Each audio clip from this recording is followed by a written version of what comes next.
Tomato চাষ করে স্বাবলম্বী হচ্ছে চট্টগ্রামের সীতাকুণ্ডের কৃষকরা। কম পুঁজিতে বেশি লাভ হওয়ায় টমেটো চাষে ঝুঁকছে তারা। চাষিরা বলছে সরকারি সহায়তা ও প্রশিক্ষণ পেলে বেকার তরুণরাও টমেটো চাষে আগ্রহী হবে। পাশাপাশি তাদের অভিযোগ, সরকারি সহযোগিতা না পাওয়ায় পরিশ্রম বেশি করলেও লাভ হচ্ছে কম। এদিকে কৃষকদের পাশে থেকে সব ধরনের সহায়তার আশ্বাস দিয়েছে আঞ্চলিক কৃষি অফিস কর্মকর্তারা। চট্টগ্রামের সীতাকুণ্ড থেকে রিয়াজ উদ্দিন মাসুমের তথ্যচিত্রে ডেস্ক রিপোর্ট। চলতি মৌসুমে চট্টগ্রামের সীতাকুণ্ডে টমেটোর বাম্পার ফলন হয়েছে। গাছ প্রতি ফলন হয়েছে 7 থেকে 8 কেজি। শীত মৌসুমে আগাম টমেটো হওয়ায় প্রতি কেজি বিক্রি হচ্ছে 90 থেকে 100 টাকায়। তবে কৃষকরা বলছেন সিন্ডিকেটের কারণে বেশি লাভ করতে পারছেন না তারা।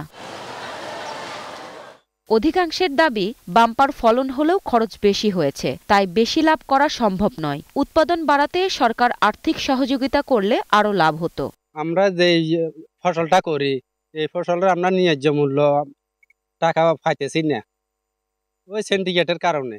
ওই সিন্ডিকেট যদি ভাঙা যায়, আমরা ন্যায্য মূল্য বাজারে বিক্রি করা সম্ভব। আমরা নিজেদের পুঁজি আমাদের কেন্দ্রে ওইখানে কিছু ধরো ব্যবসায়ীরা আমাদের হেল্প করে, মানে ওরা এই এখন এই ক্ষেত লাগাকালীন ওরা পুঁজি দেয়, খেতে বেচে কিনা আসলে ওরা ওই টাকাগুলো কাটতে নেই। আমরা ওই কার্ডে এখনো জমা রাখছি, কার্ডটা আমার ছবি আছে। ওই কার্ডের মধ্যে আমরা 1 কেজি কৃষি সার অথবা টিএসপি অথবা বীজ কোনো ফলন কিছু হয় নাই আমরা।